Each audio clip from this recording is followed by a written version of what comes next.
Tutor y compañero del curso de Sociología Política, cordial saludo. En relación a la presente unidad, comparto con ustedes algunos conceptos como la decolonialidad, que es un rechazo a la forma como aún se guardan ciertas costumbres y rasgos heredados desde la colonización, proponiendo un cambio que nos permita entender que ciertas afirmaciones que damos como verdades o propias de nuestras raíces, en verdad fueron impuestas en un principio por la fuerza, o diría yo también, impuesta por la moda o globalización, como inclusive pasa aún en nuestros días.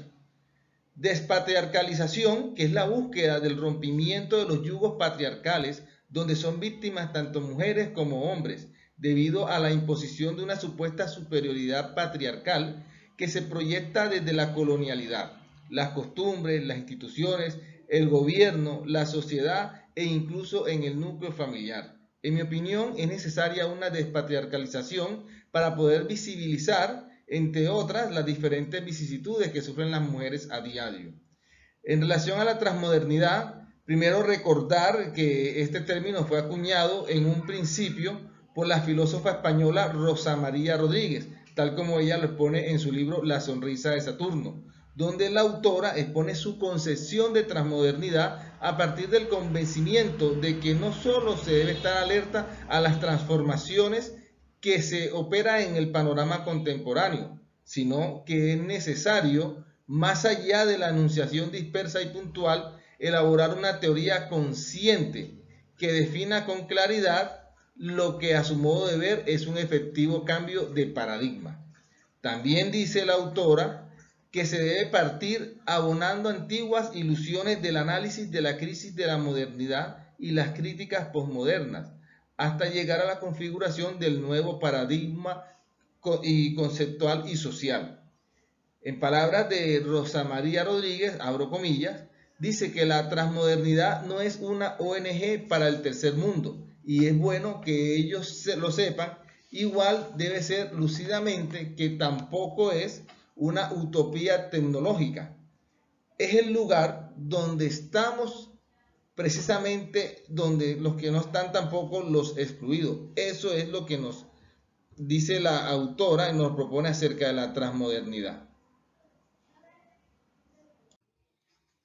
En relación a los procesos de decolonialidad en Cuba, yo creo que si existe un país que es ejemplo de acciones de decolonialidad es Cuba. Aunque fue conquistada y colonizada en nombre de la corona española, en Cuba queda muy poco de algún rasgo eurocentrista y mucho menos norteamericano, como se ocurre en otros países de Centroamérica y Latinoamérica.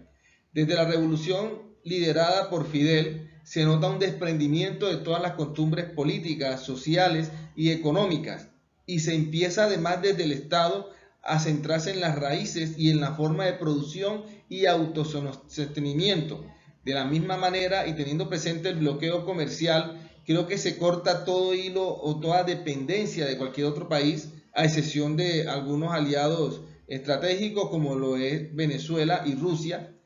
Y además debemos tener presente, por ejemplo, que en Venezuela se vive un sentado de colonialismo.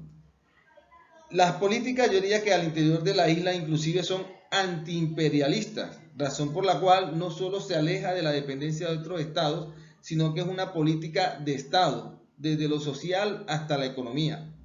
En cuanto a temas de grupos con movimientos o colectivos feministas, los únicos que tienen reconocimiento estatales son los que se encuentran coordinados desde el Centro Nacional de Educación Sexual, conocido como CNCs, y por ese motivo, igual como lo hablé en la unidad anterior, no hay ningún tipo de reconocimiento para algún tipo de grupo, colectivo o movimiento feminista. Todos deben estar coordinados únicamente por CNCs.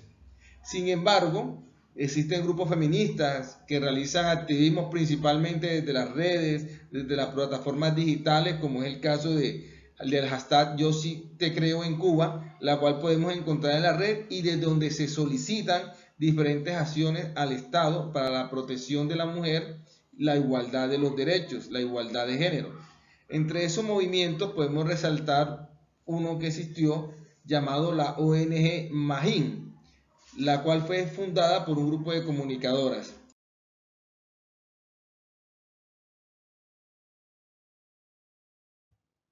Fue creada por un grupo de comunicadoras y de la academia a principios de los años 90, con el fin de incluir las perspectivas de género en los diferentes debates y llevar a la opinión pública la visibilización de la problemática a la que se encuentran las mujeres en la isla, solo por el hecho de ser mujeres. Este movimiento termina siendo desactivado por el Estado poco tiempo después debido a diferentes presiones. Entre esas, a pesar de que es una ONG, le decía al Estado que podía ser aprovechada, ese movimiento feminista, que podía ser aprovechado por fuerzas oscuras, por fuerzas antirrevolucionarias, para ser utilizado por estos grupos y atacar al Estado. Se decía desde el gobierno para poder atacar a esta ONG que no podía existir porque ya el movimiento revolucionario tenía su movimiento feminista. En relación al proceso de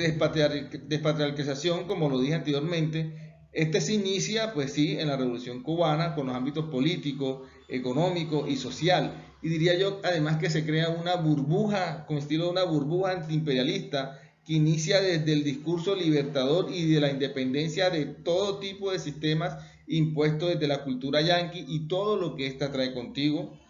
para luego continuar con un proceso al interior de la isla de emancipación y reconocimiento del autóctono, de lo propio y de las verdades costumbres de la isla. Para finalizar, creo en la importancia de la transmodernidad como un medio que permite visibilizar otra realidad actual y los diferentes movimientos y pensamientos en búsqueda de acabar con diferentes paradigmas. Por ejemplo, cuando se da por propio de los territorios ciertas costumbres que en verdad son o fueron impuestas bajo un supuesto expansionismo. Teniendo en cuenta los otros conceptos estudiados en la presente unidad, creo que la transmodernidad en este momento actual es donde asumimos y se presenta como un despertar en el pensamiento propio, donde asumimos nuevas percepciones sobre quiénes somos y de dónde vivimos, de dónde venimos y cómo por muchos años se asumió una normalización de la colonialidad, del patriarcado, del yugo, de la sumisión, pero en este presente se corren nuevos riesgos en la búsqueda de esa emancipación, la búsqueda de ese conocimiento, autoconocimiento. Muchas gracias.